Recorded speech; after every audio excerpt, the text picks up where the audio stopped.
सभी बड़ों को नमस्कार। आज एक नई कथा सुनाने जा रहा हूँ जब शिव राधा और पार्वती कृष्ण बनी। जो साथी मेरे चैनल पर पहली बार आए हैं, कृपा करके मेरे वीडियो को लाइक और शेयर करें। आप सभी से विनती है कि आप ये कहानी अपने बच्चों को जरूर सुनवाएं ताकि वे अपने जीवन में विकास करें। तो आइए कहानी शुरू करते हैं। एक बार भगवान शिव भगवती पार्वती के साथ कैलाश के शिखर पर विहार कर रहे थे। उस समय पार्वती का सौंदर्य खिल रहा था। उस सौंदर्य को देखकर भगवान शिव मन ही मन सोचने लगे कि नारी का जन्म अत्यंत शोभनीय है। फिर उन्होंने प्रेम से विभोर होकर पार्वती का मुखमंडल स्पर्श करते हुए कहा, प्रिय, तुम्हारी कृपा से मेरी सारी मनोकामनाएं पूर्ण हो चुकी हैं, कुछ भी शेष नहीं रहा। फिर भी मेरी एक इच्छा है, तुम उसे पूर्ण कर दो। तब पार्वती ने कहा, शंभो, आपकी कौन सी इच्छा है, बताइए, मैं अवश्य उसे पूर्ण करूंगी। तब शिव ने अपनी इच्छा बताते हुए कहा, देवी, मेरी इच्छा है कि तुम मृत्युलोक में पुरुष रूप में अवतीर्ण हो, मैं भी स्त्री रूप में अवतीर्ण होऊंगा। इस समय जिस प्रकार मैं तुम्हारा पति हूँ तथा तुम मेरी प्राण प्रिय पत्नी हो, उसी प्रकार का दाम्पत्य प्रेम उस समय भी हो, यही मेरी इच्छा है।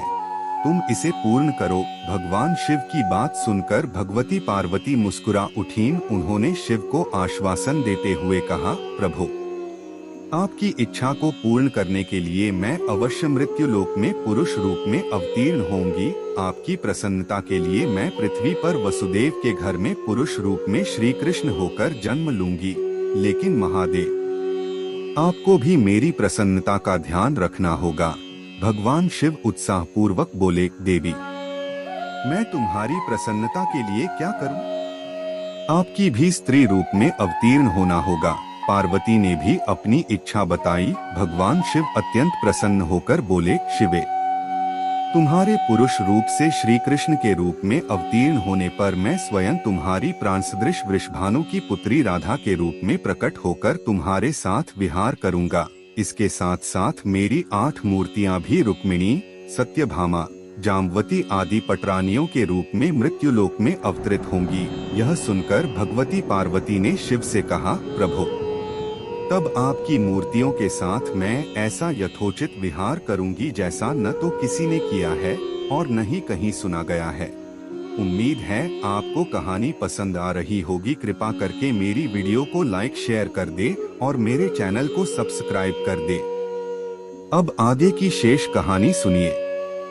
विजया और जया नामक मेरी दोनों सखियां उस समय श्रीदाम एवं वसुदाम नाम से पुरुष रूप से प्रतिष्ठित होंगी। पूर्व काल में विष्णु जी के साथ मेरी प्रतिज्ञा हुई है, जिसके अनुसार वे उस समय जब मैं श्री कृष्ण होंगी, वे मेरे बड़े भाई होंगे। वे महान बलशाली तथा आयुध धारण करने वाले बलराम के नाम से प्रसिद्ध होंगे।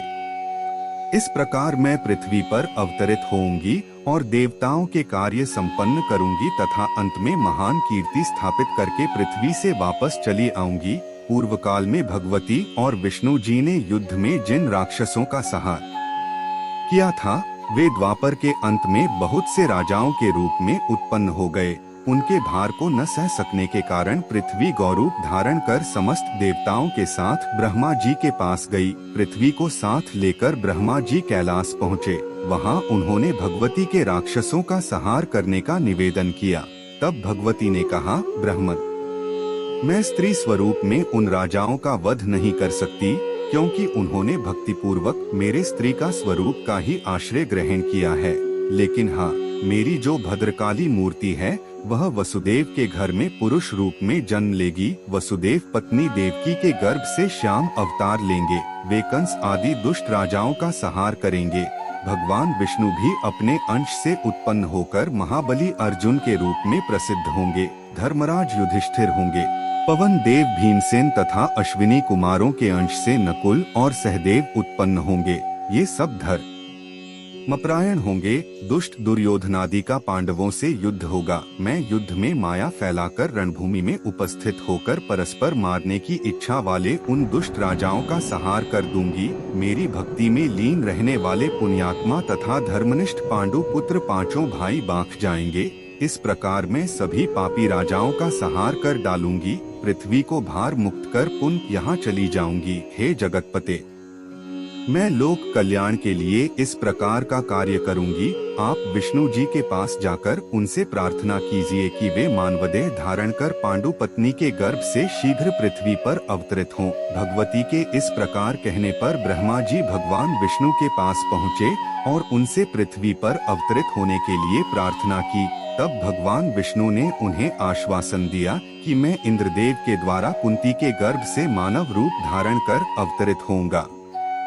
इस प्रकार ब्रह्मा जी से प्रार्थना करने पर साक्षात भगवती देवताओं का कार्य सिद्ध करने के लिए अपने अंश से वसुदेव पुत्र श्री कृष्ण रूप में अवतीर्ण हुई और भगवान विष्णु ने भी महान बल पराक्रम श्री बलराम तथा पांडु के दूसरे पुत्र अर्जुनयन 2 रूपों में जन्म लिया।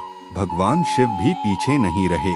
उन्होंने श्री वृषभानु गोप के घर में अपनी लीला से स्त्री रूप से जन्म लिया और राधा नाम से विख्यात हुए। राधा प्रतिदिन श्री कृष्ण के पास जाकर प्रेम पूर्वक उन्हें अपनी गोद में बैठाकर अत्यंत आदर से उन्हें देखा करती। पूरी कहानी ध्यान से सुनने के लिए धन्यवाद। अंत में यही कहूँगा, ईश्वर आप सभी को सुखी रखे और अपना ख्याल रखे। उम्मीद है कि आपको यह कहानी पसंद आई होगी। आपका कोई भी सुझाव है तो मुझे कमेंट में कह सकते हैं। कृपा करके आप मेरे चैनल को सब्सक्राइब करें और मेरी वीडियो को लाइक करें ताकि मुझे धार्मिक वीडियो बनाने का हौसला मिलता रहे और आप सबका प्यार भी मिलता रहे। कृपा मेरे चैनल को सब्सक्राइब करें। अब मैं मिलता हूँ आपको अगली वीडियो में।